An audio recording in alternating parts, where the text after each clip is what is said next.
Good morning, everyone. A while back, I promised one of the viewers, that I would make a video about Midjourney, so that's what we're going to do. I should have opened everything, which I did not, but that's okay. So first off, the most important thing is if you're going to, work with Midjourney, you see some of my stuff here. So if you're going to work with Midjourney, you have to sort of get into Discord. That is a program, and in Discord you start up Midjourney, but there are like dozens and dozens of videos on YouTube how to join Discord, so that shouldn't be a problem at all. You can watch those. Some are short, some are long, and they explain everything, so that's really easy. Now, the thing is that when you want something like this, and this is really, really crispy, and it's almost like a photograph. Look at the details on the little flower bulbs and the leaves and this. So it is really, really crispy. You can also have some water effect. See here, as you can see, this is sort of wet, just had rain on it, and also so very, very clear. The thing is that you have to think about what you want Midjourney to make. So that's the first thing. And if you're a little bit creative, you can come up with a lot of things that will really make it pop and work. So I'm just going to copy this because I'm going to be changing it. What you do is you click on the plus and then you use Imagine, because that's the prompt. So then you get to write in what you want it to create. Now I'm going to stick that in there. It says photograph a macro done with a Hasselblad. Single white dahlia, dark green, pure color. So let's change this up a little bit. So we're going to say a purple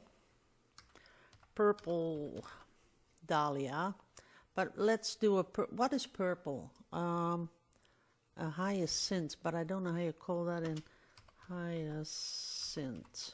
Let's do that. Let's see if we can figure out what a hyacinth is. So then when you have that, photograph macro Hasselblad, single purple hyacinth, dark green, pure color, you just hit enter and you set it to work. Now this will take a bit. So it's sort of figuring out all these words I put in. And then it comes up with 4 different images of the phrase that I put in. This we call a prompt. Now, as you can see, and this is the fun part, it doesn't know what a hyacinth is, so I didn't spell that right. And now what it did is it rolled back to the Hasselblad, and he knows it's a camera, so he's making a purple and green camera. This is how this program thinks. I hope my dog doesn't start barking all over the place, because he's really irritated that my husband is working in the front garden. So you can see that this doesn't work.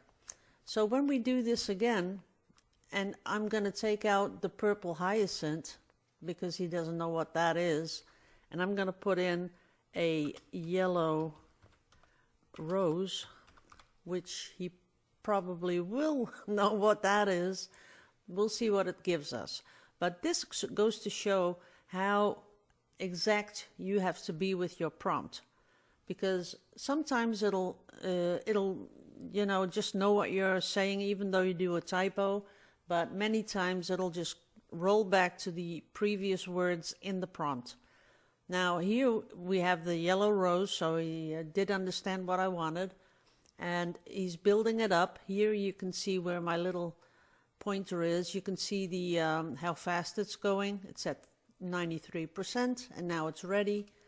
Now you get 4 different roses, and what you can do is sometimes you spot it straight away, but if you open it in a browser, it'll make it a little bit larger. And I'll tell you why you have to do this in a bit. Okay. Now, this rose, this one is perfect. You can see the leaf, you can see all those little things going on, you know, which roses really do have. This one over here, kind of perfect too. It has one more leaf, which I kind of find more appealing. Then we go up. Now here, see this black spot here? This went wrong, so you can just avoid that image. It's not good. And this one, it's nice, but not as nice as these two down here. So then you just close it back, go back to your program, and you know that the top two are not the most beautiful. I would go for this one because I really like this one. So that's number 4. Then you under here you have U 1, 2, 3, 4, and the U is for upscale. So we're going to take 4, and that's going to be this one. Now I can open it in a browser, and I can make it even a little bit bigger. Look at that. That is so detailed. See all those little things coming off the leaves? That is really like a rose is. It has these little thorns starting to grow here. This is beautiful. So now I'd right click. I say that I have to save it. I'm going to save it there. Okie dokie. I'm going to open it up in my Photoshop. We're going to let that one just roll on. So this is a perfect one.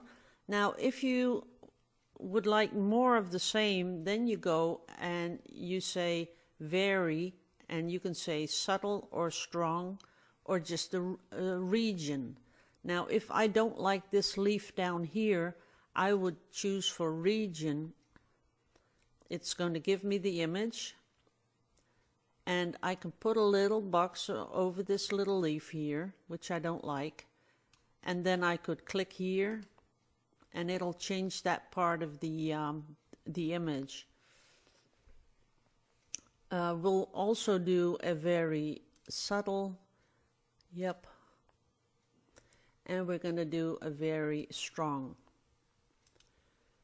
Now, sometimes if you have a bouquet and you have more flowers and they're all touching the sides of your image, you can choose to zoom out a little bit, 1.5. You can zoom out two times, or you can do a custom zoom, and then it will just make it a little more zoomed out, so you'll get more around the edges.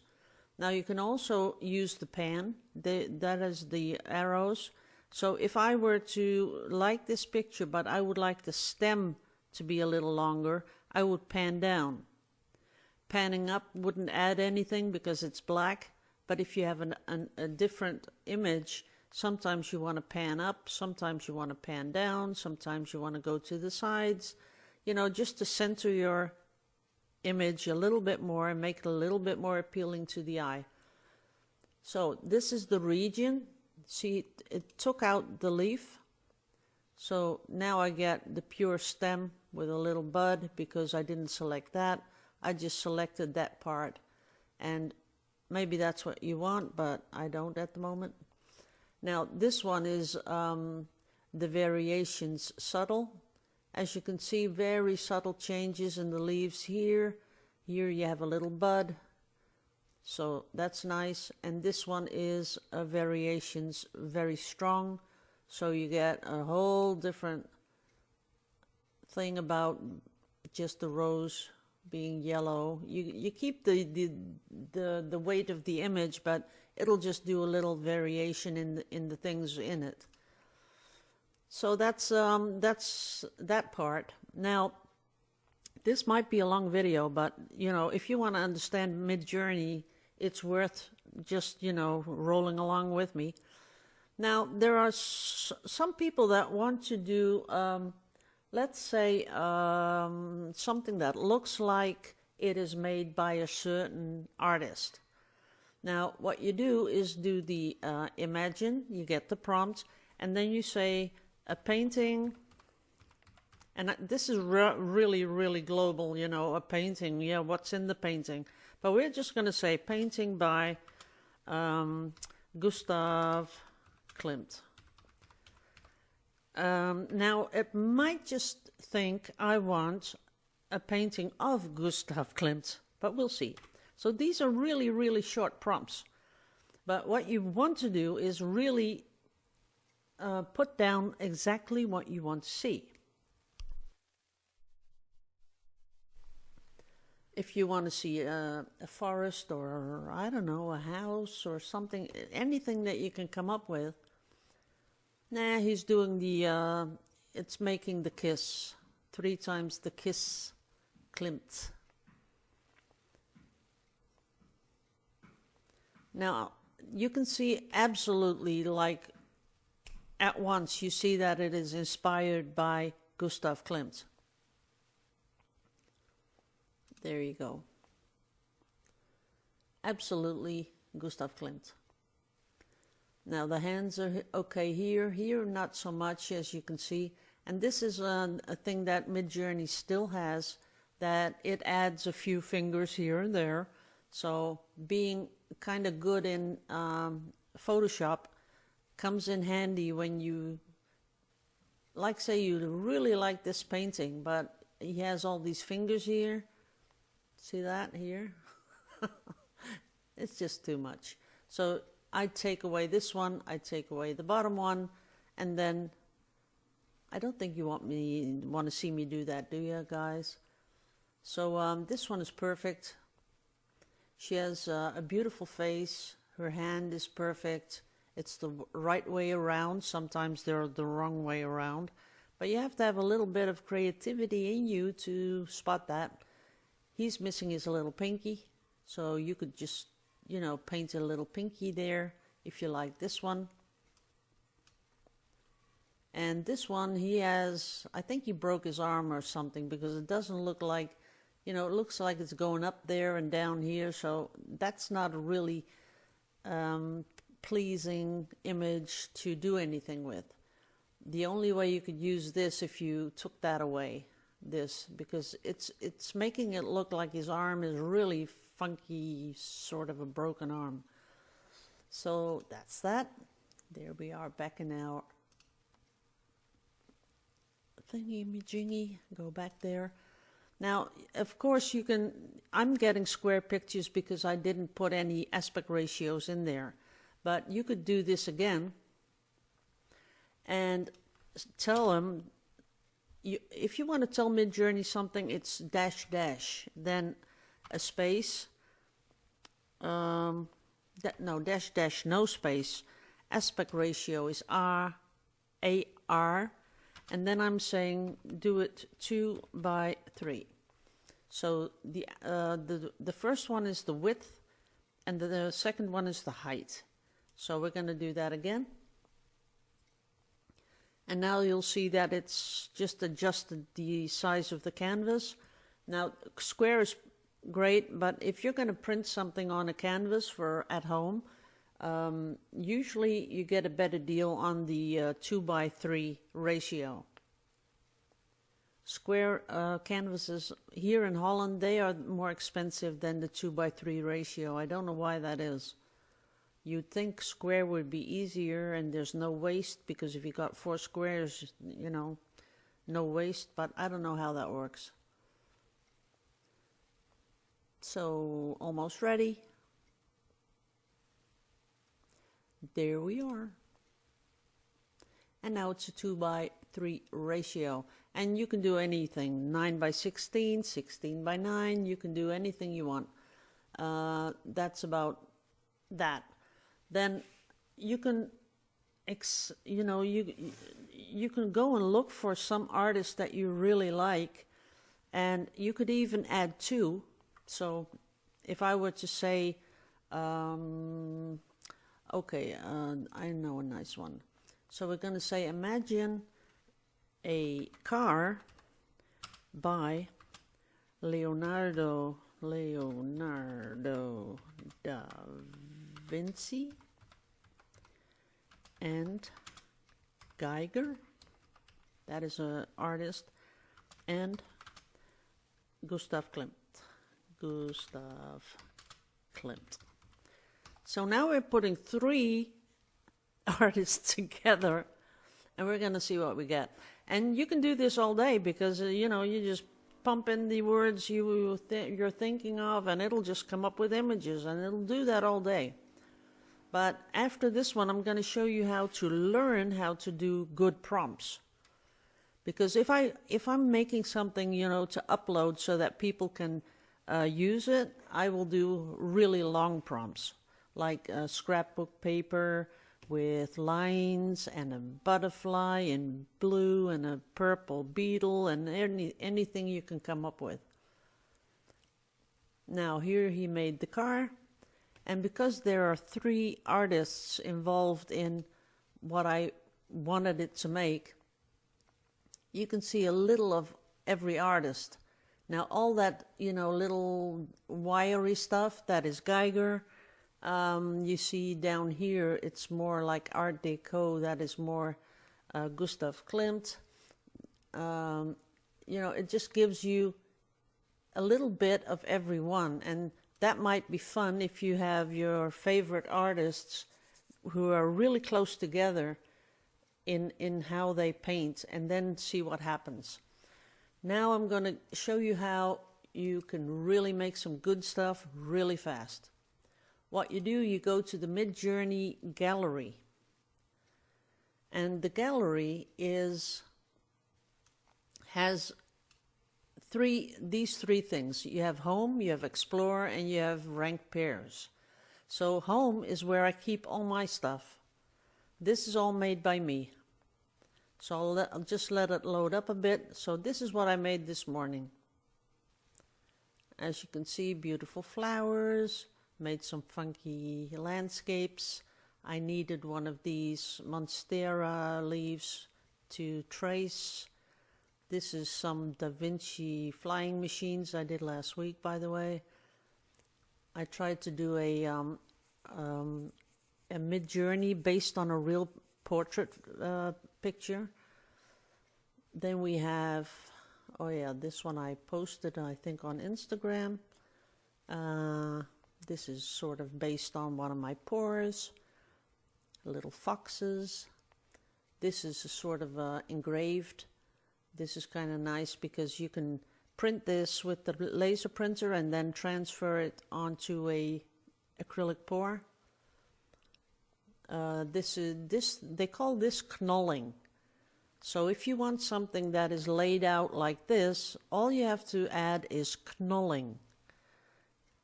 Knolling of seashells and cockles, so that's what you get. But you could also do knolling of, I don't know, clothes, pants, bags, makeup. Hey, niet doen. Makeup, anything you could think about. There's some I did of a portrait of me. Here's more stuff that, you know, is sort of based on pores. Here is the beautiful shibori papers I made. This is based on Agostino Arrivabene.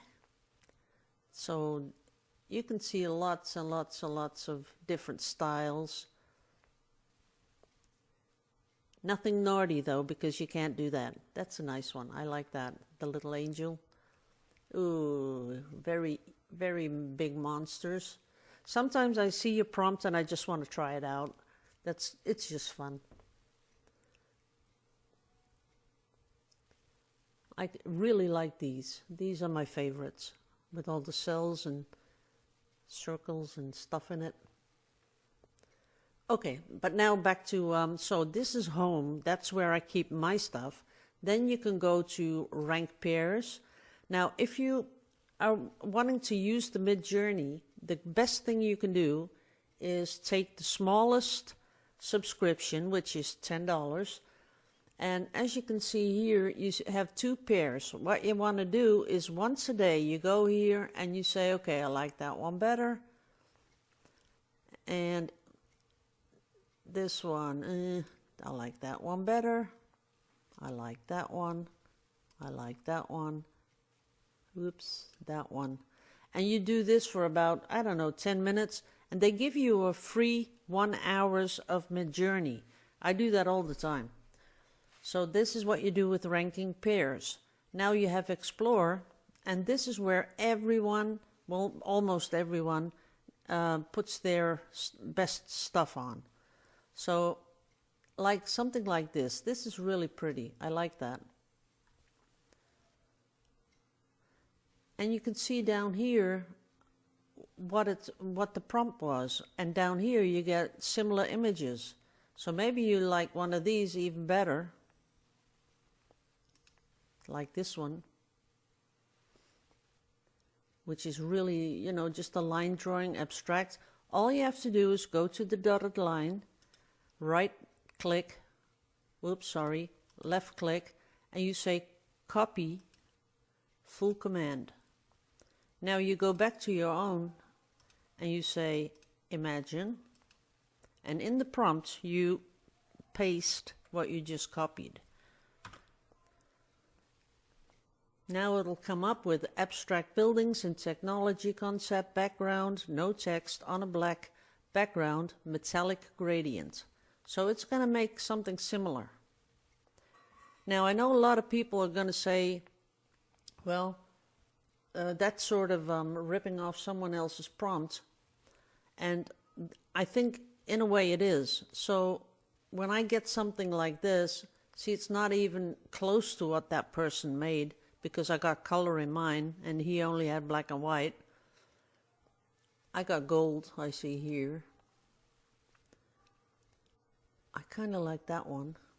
But you can, this is for you to learn. So when you have the prompt in there, you can play around with it. You can change aspect ratio. You could give it more of a freedom to make it really funny, because there are also a lot of things you can add.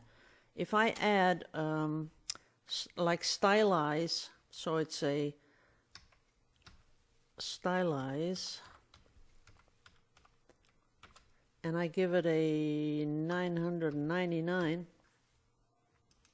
it'll make something totally different, and I'm giving it all the freedom to make it into something that looks a little bit like it, but a lot different.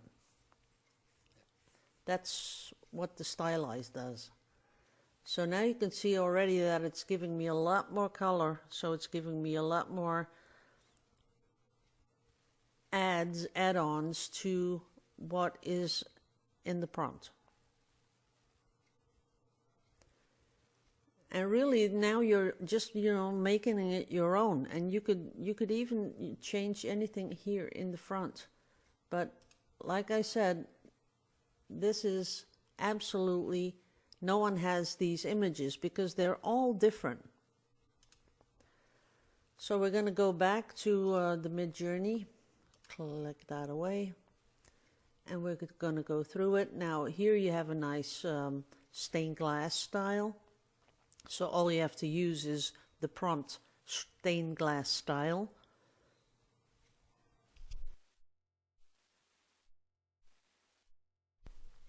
Had to do a little cough there. And anything you like. Like I really like that with the polygon pattern in it. But then you always have to wait, and down here you see the different pictures that look like it, and I really like that one. Geometric deer head, that's all you really put into it, I think. Copy full command, put it down here, paste. Yep, that's all you really put in it. Geometric deer head. So that's what we're getting.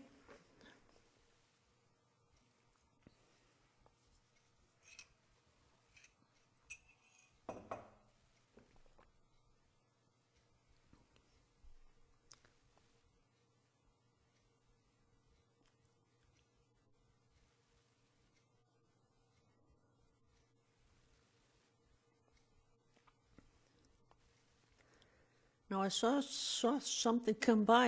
I'm sure hoping that I'm videoing this. So that's it. Let me check, guys. Yes, I was. I was videoing it. Really, I sort of thought, whoa, what if I'm not videoing it? But that's about it. So that's Midjourney. I can go a lot further, but there are, you know, so many videos on YouTube telling you how to do things. What I do have, though, is, let me get that. Let's see where I have that. That's Midjourney, Twitter, social, nah. I don't have it in here, I think. Let's go to my favorites. Yeah, I got a long list of favorites. Upscaler, nah. I don't have it there. What? That's strange. Oh, you can, if you want to, you can use a free program. That's this one, Leonardo. Putting in my password. Ooh, I changed that. Okay, go in there. Maybe later, do we? And this is kind of the same thing.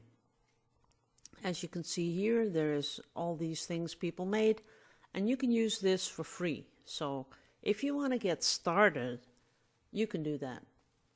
Now, I almost never ever use this, so you'll have to go watch a couple of videos on YouTube about Leonardo AI. That's what it's called. Let's see, start here, home, community, training, personal feed. Ah, yeah, this is it. This is what I made. I'm not too happy about it though. But, you know, to get the overall concept of AI art, you could start here. But I'm sure if you're really serious about making really beautiful things, you want to go back to Midjourney really fast, because Midjourney at this moment is really at the top of everything. So I'll show you a few more. Something like this. This is so beautiful. I love this. Just pretty and colorful and makes you happy. Now here, down here, you'll get similar pictures. And then all you have to do is look at it. Purple abstract painting, Mexican folk style. That's it. We'll do this one. This one really gave a lot of information in the prompt. And maybe I can just, oh, that's a lot of information. Okay, let's do that. This is only, what I'm using now is only the Imagine. Now, if you're onto something really, really beautiful, like say, what I like was all my cellular pictures. We'll just let this one move. We'll see what this one does. And then I'll go on to how you can make a lot of different ones based on your own beautiful art. It's almost there. There it is. Now this is just a fun thing. I really like that though. That is really pretty. Might use that. Might upload it to Pixabay. Okay. Now, what I can do if I really like something, I can use the blend mode.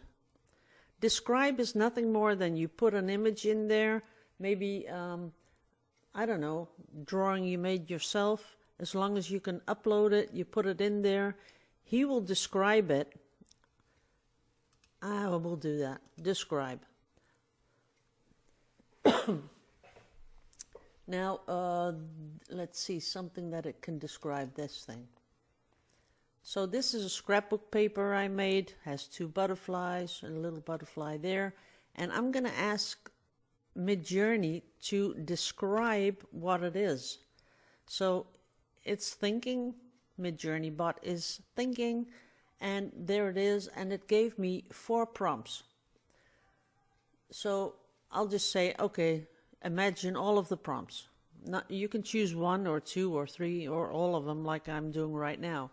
And then it's going to look at the picture and make up its own prompts.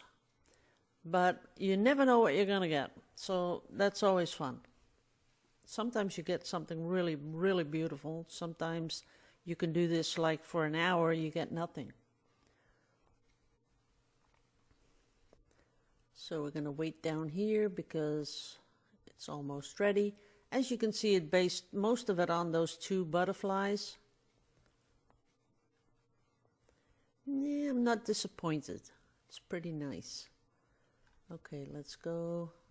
So this is number 1. It did a good job doing exactly the same. Some have a few more flowers. Some of the images is, oh, that one is really nice. I really like that one. I'm going to come back and take one of those. And this one is kind of cute too. This one down here. And that's the last one. So that's what describe does. So you can put anything in there and it'll just go and think about it and give you a really nice prompt. And the prompt is here, so you can copy paste it, you can keep it. Now the other one is blend. Now say you have a picture you really like. So I'm going to go to my cellular ones. I like this one. And I like one with a little color in it. Maybe I like that one. And maybe I want an extra one. Let's say that one. So I'm giving it 3 of my images, and then I'm going to say, mix them all up together and make me something beautiful.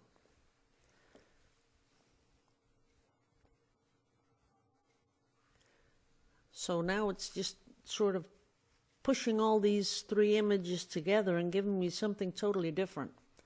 But I'm already really liking the color because there's a lot of turquoise in there.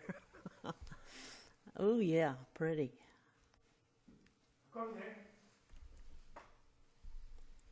Really pretty.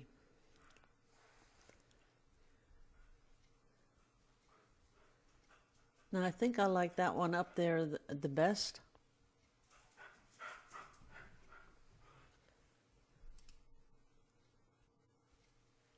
Yeah, I like that one. So we're gonna up one. And upscaling goes really fast. Too bad didn't leave us a lot of that color because it sort of took it out at the end, but that's pretty. I like it. Okay guys, I can go on for another hour, but we won't. So I hope you enjoyed this little tutorial about how you can use Midjourney, and if you want a more in-depth tutorial, just let me know, and what part you would like me to do a tutorial about, just leave it in the comments. I read all the comments and then I'll get to work. So thank you all for watching. Have a great weekend. What's left of it. Love you all to pieces. Bye bye.